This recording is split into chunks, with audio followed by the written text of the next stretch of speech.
warahmatullahi wabarakatuh. Yang saya hormati rekan-rekan pers, saya tunjukkan langsung kepada rekan-rekan pers yang terhormat bahwa di kesempatan siang hari ini, alhamdulillah kami kebetulan sesuai dengan yang kita ketahui bersama viralnya berita seputar Kapi Joni, langsung bergerak cepat tim dari Inspektur Jenderal Kemendagri sudah hadir di tengah-tengah kita. Di sini dari Pak Tumonggi Siregar, auditor utama, kemudian Pak Justiman Sijungkir, kemudian Bapak Alex Saputra dan Ibu Retno. Ini yang di sebelah kanan saya, di samping Pak Ketua DPRD. Kemudian dari Inspektur Provinsi Lampung juga hadir di sini diwakili oleh Auditor Media Pak Irwansah beserta 2 orang tadi rekan, jadi bertiga ya. Saya di sini juga hadir Ketua DPRD Kota Bandar Lampung beserta Ketua Komisi dan Wakil Ketua Komisi 4 dan juga rekan-rekan terkait dengan baik DAPD maupun dinas teknis terkait seputaran Kopi Joni. Sebagaimana yang kita ketahui, begitu viralnya mempersoalkan pengangkatan P3K, pegawai dengan perjanjian kerja, terutama di Kota Bandar Lampung. Kita hampir secara keseluruhan adalah guru. Untuk diketahui bersama bahwa formasi guru yang ditetapkan oleh Kementerian Pendayagunaan Aparatur Negara dan Reformasi Republik Indonesia berjumlah 1.667 formasi. Kemudian dari jumlah tersebut yang lulus pada tahap 1 dan tahap 2 sejumlah 1.171 dengan rincian. Tahap 1 lulus seleksi 488 orang, mengundurkan diri 1 orang, yang diusulkan untuk mendapatkan nomor induk P3K 487 orang. Kemudian pada tahap 2 lulus seleksi 683 orang, mengundurkan diri 3 orang, yang tidak memenuhi syarat 1 orang, yang diusulkan untuk mendapatkan nomor induk P3K 679 orang. Jumlah P3K guru tahun 2021 yang mendapat pertimbangan teknis dari BKN keseluruhan berjumlah 1.166 orang. Formasi yang belum terisi sejumlah 496 formasi. Selanjutnya seleksi penerimaan P3K guru formasi tahun 2021. Dalam pelaksanaannya, pemerintah Kota Bandar Lampung tidak diikut sertakan dalam kepanitiaan, tetapi berdasarkan data Dapodik dari Kementerian Pendidikan, Kebudayaan, Riset dan Teknologi Republik Indonesia berjumlah 1.166 yang dinyatakan lulus. Pada bulan Januari 2022, Badan Kepegawaian Daerah BKD diinstruksikan oleh BKN untuk melakukan pemberkasan usul nomor induk pegawai P3K untuk disampaikan ke kantor regional 5 BKN tanggal 19 Januari dan tanggal 4 Februari 2022. Penyampaian berkas ke Kanrek 5 BKN untuk tahap 1 di tanggal 25 Januari, penyampaian berkas ke Kanrek 5 untuk tahap 2 di tanggal 23 Februari. Hasil pertimbangan teknis yang disampaikan dari Kanrek 5 BKN ke Badan Kepegawaian Daerah terkait dengan penetapan nomor induk pegawai P3K dimaksud mulai bulan Maret 2022 sampai dengan terakhir di tanggal 27 April 2022. Hasil penetapan NIP P3K yang diterima oleh Badan Kepegawaian Daerah Kota Bandar Lampung baik tahap 1 dan tahap 2 berjumlah 1.166 orang sebagai berikut. Untuk tahap 1 487 orang TMT SK 1 Februari 2022. Tahap 2 berjumlah 679 orang TMT SK 1 Maret 2022. Dari jumlah 1166 P3K guru dimaksud telah selesai diterbitkan surat keputusan tentang pengangkatan P3K. Kemudian kami konsultasikan ke DPRD Kota Bandar Lampung tentang penyerahan SK-nya. Mengingat pada rapat-rapat sebelumnya bahwa informasi dari BPKAD pemerintah Kota Bandar Lampung belum bisa membayar gaji P3K dimaksud. Nah, ini saya ada narasi sedikit ya, bahwa ini kan ditetapkan tadi di bulan Februari dan bulan Maret penetapan ya. Tahun anggaran sudah berjalan. Kalau dia mau ditetapkan di awal sebelum di 2021, sebelum kita menata anggaran murni melalui PMK-nya, mungkin kita bisa melakukan penataan untuk pengalokasian gaji guru. Tetapi ini tidak ada. Tidak ada perintah melalui PMK untuk menetapkan pembayaran gaji P3K. Sedangkan penetapan SK mereka ditetapkan di bulan Februari dan bulan Maret. Artinya APBD sudah berjalan. Kami melihat situasi dan kemampuan keuangan kota. Kita memperhitungkan sehingga berkonsultasi selalu bersama DPRD, utamanya melalui Komisi 4. Dan memperhitungkan ketersediaan anggaran yang sangat dimungkinkan dengan berpengharapan bahwa pemerintah pusat pun masih ikut cawe-cawe di dalam pengalokasian dana tambahan untuk pembayaran gaji P3K, sehingga kami mampu menyisihkan untuk pembayaran di tahun 2022 melalui APBD perubahan, dialokasikan untuk 2 bulan, bulan November dan bulan Desember ya, bulan November dan bulan Desember.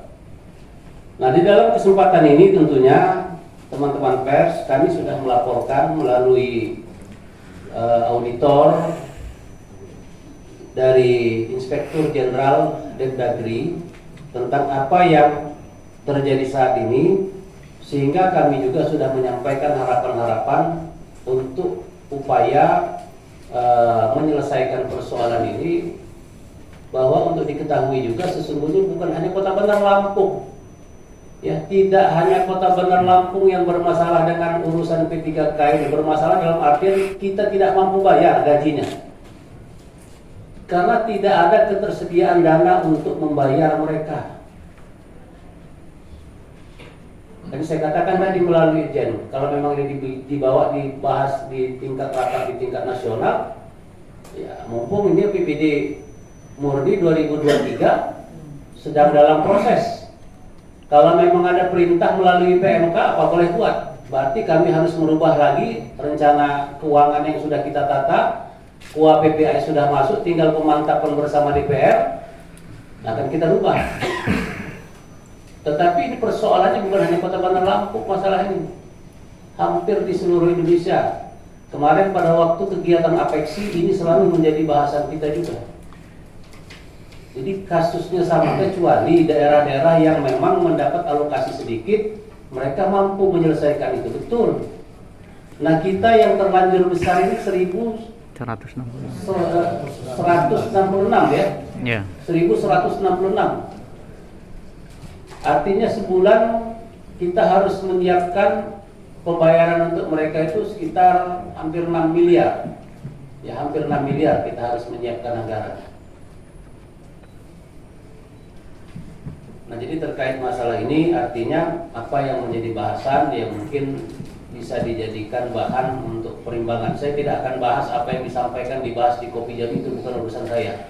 Silahkan aja mereka teriak-teriak. Tapi yang penting yang perlu diketahui ini yang perlu kami sampaikan, situasi dan kondisi yang sebenarnya yang sesungguhnya terjadi. Nah, tinggal nanti kita teman-teman pers bisa membuat informasi yang berimbang. Mungkin juga harapan kami justru melalui kesempatan ini ada solusi dari pemerintah pusat terkait dengan penetapan kebijakan yang sudah dibuat. Nah, kemudian kami yang di daerah ini untuk diperintahkan menyelesaikan halnya. Kira-kira demikian. Mungkin ada tambahan dari ketua, silakan. Terima kasih Pak Sekda. Saya hanya menambahkan sedikit apa yang disampaikan oleh Pak Sekda. Betul bahwa ketika pembahasan APBD di tahun 2022 itu tidak ada instruksi atau PMK yang mewajibkan kepada pemerintah Kota Bandar Lampung untuk menganggarkan gaji untuk P3K. Dan pada saat itu juga pemerintah Kota Bandar Lampung dan DPRD juga belum tahu berapa jumlah yang akan ditetapkan diterima menjadi P3K, karena kewenangan penetapan itulah full kewenangan daripada pemerintah pusat. Bahkan isu pertama kali yang ketika kita juga bertanya-tanya dengan DPRD lain dan juga pemerintah Kota Bandar Lampung, kita tanyakan bahwa P3K ini untuk penggajiannya itu berasal dari dana pusat. Bahkan kami dengar juga waktu itu di Kota Pontianak itu juga hampir menolak untuk rekrutmen P3K karena ketidaktersediaan anggaran. Nah, namun karena sudah ditetapkan oleh pemerintah pusat, seperti kata Pak Sekda tadi, 1166 P3K yang diterima. Terus berkaitan dengan bersama Pak Sekda SK, ya, sudah kami sampaikan SK ini rupanya menerbitkan adalah dari kota, ya, SK yang rekrutmen dari pusat tapi SK-nya dari kota. Karena ada pengaduan P3K ke teman-teman DPRD melalui Komisi 4 dan sudah ditindaklanjuti, juga dilanjut dengan Komisi 1 dan Komisi 2. Kemudian ada rapat gabungan juga di situ.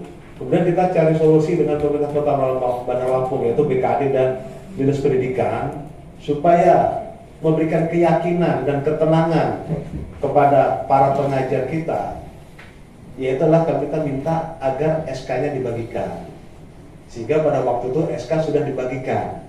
Tapi dengan pembagian SK tersebut tidak serta-merta mereka terima gaji. Karena P3K itu dasar untuk mereka bertugas, dan untuk menerima gaji itu bukan SK saja, tapi ada SPMT, ya, SPMT. Karena di 2022 induk tidak dianggarkan, maka kita sepakat di perubahan yang telah kita sahkan di tanggal 23 September kemarin, yaitulah kita sudah memasukkan anggaran sebesar lebih kurang 11,7 miliar. Itu adalah untuk gaji dan tunjangan, gaji dan berikut tunjangannya untuk 1166 P3K, yaitu akan diberikan nanti mulai bulan November dan Desember. Karena September 23 baru pengesahan APBD, kemudian ditindaklanjuti dengan evaluasi dari pemerintah Provinsi Lampung paling lambat 14 hari. Setelah 14 hari turun lagi ke pemerintah Kota Bandar Lampung untuk menjawab hasil evaluasi pemerintah provinsi. Setelah 7 hari kemudian oke semua, baru masuk dalam lembaran daerah. Sehingga proses ini butuh waktu. Nah, ini akan selesai masuk dalam lembaran daerah APBD perubahan ini di sekitar bulan Oktober, paling cepat minggu pertama bulan Oktober. Nah, sehingga kami minta nanti Pak Sekda dan pemerintah Kota Bandar Lampung di bulan Oktober itu akan segera menyerahkan SPMT. Dengan SPMT mereka bertugas, kemudian di November mulai dibayar gaji dan tunjangannya. Jadi demikian. Terus kemudian juga ada isu yang katanya sudah ditransfer dari pusat 43 miliar. Ini cukup heboh. Ini berkali-kali ketika dari awal sudah kita kontak dengan TAPD, Pak Ramdan, ya, bagian keuangan. Bahasanya P3K ini ada nggak anggaran dari pusat? Beliau menyatakan lebih daripada 3 kali saya nanya itu, mungkin mereka juga bosan. Beliau menyatakan tidak ada pada waktu itu, ya, waktu itu belum ada anggaran dari pemerintah pusat. Jadi murni di perubahan kemarin akhirnya kita sepakati dana dari APBD. Nah, berkaitan dengan 43 miliar kemarin cukup heboh hingga saya tanya Pak Sekda juga kan, kemana ini mau 43 miliar gitu kan? Untuk kalau memang ada kok nggak dibagikan. Ternyata jawaban mereka tidak ada. Itu saja mungkin tambahan dari kami. Terima kasih. Baik, terima kasih Pak Ketua. Jadi cukup, ya, ini penjelasan saya mewakili daripada pemerintah Kota Bandar Lampung dalam kesempatan ini bersama Pak Ketua DPRD menyampaikan rilis atas tanggapan kami seputar isu yang terjadi di Kopi Joni. Tapi kami tidak akan menanggapi terhadap item per item yang disampaikan di dalam orasi-orasi yang ada di situ. Silakan. Mungkin ada pertanyaan dari masyarakat. Ya, silakan. Pertanyaannya saya itu tadi kan Pak Sekda mengatakan dibayar November dan Desember. Ya. Oke. Selanjutannya seperti apa? Terima kasih. Itu yang kita sedang tata. Untuk 2023 mereka aman, Pak. 2023 aman. Tetapi jangan berharap mengatakan di 2022 ini kami akan merapai mereka, mungkin belum. Tapi di 2023 di dalam UAPPHS kita itu sudah masuk 98 miliar untuk selama tahun 2023, berikut tunjangannya itu sudah disiapkan. Tiga kali ya Pak. Ya. Pak, izin Pak. Ya. Assalamualaikum warahmatullahi wabarakatuh. Pak, ini kan saya baru dapat informasinya setelah puluhan guru P3K ini menemui Hotman Paris Cafe di Kopi Joni. Jadi informasinya entah benar entah kagak bahwa guru-guru ini langsung dikeluarin honornya rata-rata 1 juta melalui dana bos. Apakah itu benar atau tidak? Itu aja Pak, terima kasih. Ini informasi yang tidak bisa dipertanggungjawabkan ya. Jadi begini, teman-teman itu yang diangkat P3K adalah guru sebagai profesi guru yang sebelumnya katakanlah guru honor, baik di sekolah negeri maupun swasta, karena semua mendapat kesempatan yang sama. Bahwa sebanyak lebih kurang 264 ya WK itu yang mereka berasal dari sekolah swasta, kebetulan mereka diterima. Tetapi tempat pendaftaran mereka ini diterima ini kan di sekolah negeri nih, bukan di sekolah swasta tempatnya mengajar. Nah, ketika mereka sudah ditetapkan pengumuman sebagai diterima pegawai dengan perjanjian kerja atau P3K, ini yayasan ini memberhentikan mereka. Status pengajar mereka itu diberhentikan. Dan bisa jadi di antara 264 orang ini adalah guru yang sudah berstatus bersertifikasi, yang tadinya memang mendapatkan hak mereka, gaji sesuai dengan masa kerja mereka. Kalau dia sarjana pastinya setara dengan golongan 3. Kalau dia masa kerjanya sudah melampaui 20 tahun, pasti dia sudah golongan 4. Kira-kira seperti itu. Nah, tiba-tiba mereka diberhentikan oleh yayasan. Dan kita minta mereka ini karena sudah diberhentikan supaya jangan sampai terjadi kevakuman dalam mengampu mata pelajarannya, mereka langsung kita arahkan di mana tempat mereka diterima mendaftar sesuai dengan yang mereka tuju. Nah, melihat kemampuan yang ada di sana, sesungguhnya kita ini kan apalagi sekolah SD. SD itu hanya mengandalkan dana bos. Tidak ada yang namanya tarikan-tarikan apa itu? Apa namanya? Komite-komite ini. Sementara dana bos juga secara operasional dibatasi untuk memberikan bantuan operasional guru. Makanya sistem pendidikan itu di guru itu sudah benar. Mereka diberikan gaji. Kalau yang pegawai negeri itu sesuai dengan gaji golongan, kemudian diberikan tambahan lagi sertifikasi untuk meningkatkan kompetensi dirinya. Jadi sehingga menghindari adanya komite. Tapi bukan berarti komite tidak boleh sama sekali. Masih boleh komite itu. Saya tegaskan, komite itu belum dicabut, belum ada Permendikbud yang mencabut bahwa komite tidak boleh. Tetapi kita di Kota Bandar Lampung punya kebijakan lain lagi. Kita justru bagaimana menghindari adanya dana-dana komite itu, khusus di sekolah negeri ya. Bahkan kita mempresur, mohon maaf ini bahasa saya mungkin agak sedikit ini. Kalau kepala sekolahnya sampai artinya melampaui kewenangan terkait komite, ya kita ambil tindakan. Makanya komite-komite itu murni artinya menjalankan adalah orang tua peserta didik, tidak oleh Dewan Guru, tidak terlibat mereka secara langsung dalam perencanaan penganggarannya.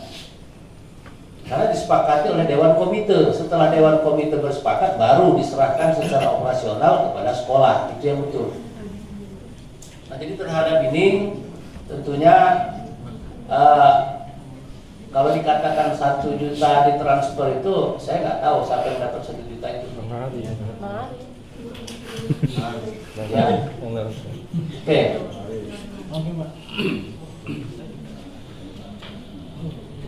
Ya silakan. Pak Sekda, ini kan Pemda kan serba bingung, maju kena mundur kena kalau bahasa medianya Pak. Tahun depan kita kan dapat jatah 300 sekian Pak ya, yang untuk P3K guru. 300 sekian. Nah itu gimana Pak nantinya Pak? Sudah dianggarkankah atau masih nunggu di perubahan lagi? Takutnya jadi rame lagi nih Pak. Baik. Untuk sementara dari sisa alokasi yang tadi saya sampaikan, memang masih ada alokasi yang belum terakomodir ya, belum masuk. Pada prinsipnya kami masih di angka murni, masih memasang angka untuk 1166.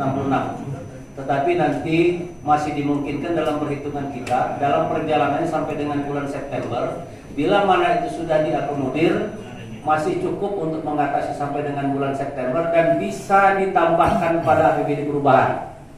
Jadi kita sesuaikan saja nanti, lebih baik daripada kita mereka-reka berapa yang akan diterima, kita pastikan dulu nanti berapa mereka yang diterima, baru nanti di APBD perubahan kita akan sesuaikan berapa kekurangannya. Nah ini TAPD bersama Ketua DPRD sudah hadir di sini, artinya mencatat itu dan mudah-mudahan tidak akan lalai di dalam penetapannya di tahun 2023. Cukup ya? Cukup Pak.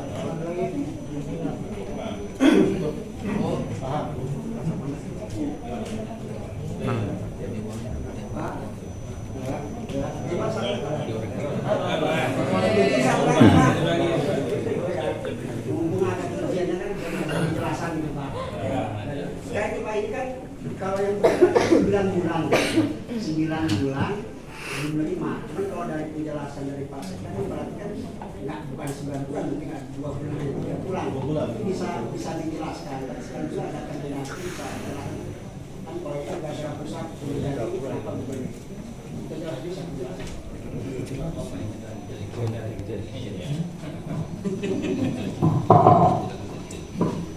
Baik, Assalamualaikum warahmatullahi wabarakatuh. Yang pertama saya sampaikan begini, bagaimana penyelenggara pemerintah daerah itu cepat merespon hal-hal yang yang ada terjadi di media. Kami ada di sini dari Inspektorat Jenderal Kementerian Dalam Negeri, kemudian dari pemerintah provinsi, gubernur sebagai pemerintah pusat di daerah, dan pemerintah kota Bandar Lampung dan ketua DPRD-nya. Jadi cukup representatif ini untuk menjawab, dan kami pastikan yang dikatakan bahwa pemerintah hadir di dalam menyelesaikan masalah-masalah seperti ini. Jadi nggak perlu kita gimana Kemendagri kan kita udah hadir di sini. Kemudian yang disampaikan oleh Pak Sekda tentu butuh proses. Tidak seperti memakan cabai, begitu cabainya digigit langsung pedas, kan kira-kira begitu. Tadi ada proses katakanlah peng-SK-nya, kemudian prosedur teknisnya kapan, kan kira-kira begitu. Itu butuh proses sampai keluar nanti surat pernyataan bahwa dia telah melaksanakan tugasnya. Nah ini butuh proses administrasi nih Pak. Kemudian telah disampaikan oleh Pak Sekda juga bahwa tahun sebelumnya karena Januari baru ada keputusannya, kan kira-kira keputusannya. APBD 2022 sudah diketok, sudah selesai. Itu membutuhkan pemikiran-pemikiran juga, dan dikatakan oleh Pak Sekda mengenai keadaan perekonomian, artinya pendapatannya berapa untuk Kota Bandar Lampung, kan itu harus dipertimbangkan. Jadi kami dari pemerintah pusat yang pertama mengucapkan terima kasih atas respon dari Kota Bandar Lampung terhadap penyelesaian isu ini jadi supaya terjawab juga bahwa pemerintah Kota Bandar Lampung statementnya begitu telah ya akan menganggarkan tadi yang disampaikan mulai dari November di perubahan APBD yang sedang proses sekarang, yang sedang berproses. Prosesnya sekarang nanti setelah selesai dari Kota Bandar Lampung tentu sesuai dengan ketentuan yang berlaku ada evaluasinya dari pemerintah provinsi. Tentu nanti karena ini menjadi sesuatu yang perlu kita tanggapi secara cepat ya. Nanti kita minta juga pemerintah provinsi untuk kalau bisa mempercepat evaluasinya lah supaya ini tidak menjadi semacam isu atau masalah lagi. Jadi itu penekanannya kalau ditanya kita semua hadir, pemerintah pusat, pemerintah provinsi dan terlebih dari Kota Bandar Lampung ya menyelesaikan ini. Sebenarnya itu saya katakan itu karena proses saja, proses administrasi aja. Niatan dari pemerintah Kota Bandar Lampung sudah cukup baik untuk menyelesaikan itu. Demikian penjelasan dari kami. Terima kasih. Baik, terima kasih cukup. Baik, satu yang terakhir ya. Oke. Ini untuk Pak Irjen, Pak, untuk persoalan P3K ini kan udah termasuk di Bandar Lampung ini sudah viral nih Pak. Untuk di Bandar, selain daerah Bandar Lampung, daerah mana lagi Pak yang sudah ada terjadi? Terus langkah dari Irjen sendiri apa Pak untuk menangani persoalan ini? Terima kasih. Ya karena ini saya nggak tahu posisi tempat lainnya, karena ini aja yang terjadi sekarang. Makanya kita pas ada kesempatan di sini kita langsung berkonsultasi dengan pemerintah Kota Bandar Lampung. Hal-hal seperti ini kemungkinan terjadi juga, kemungkinan bisa terjadi dengan situasi seperti begini. Ini mungkin nanti akan kami sampaikan ke pihak Kementerian Dalam Negeri hal-hal seperti begini. Saya hanya menyampaikan aja membuat laporannya ada hal-hal seperti begini di pemerintah kota, mungkin juga kabupaten kota, bagaimana untuk menyikapinya nanti. Ini juga menjadi bahan evaluasi juga bagi Kementerian Dalam Negeri. Sebelahnya siapa sekjen? Baik, terima kasih rekan-rekan. Saya pikir cukup ya. Cukup mudah-mudahan menjadi bahan yang berimbang untuk menganalisa apa yang disampaikan di seputaran isu Kopi Joni. Terima kasih. Assalamualaikum warahmatullahi wabarakatuh.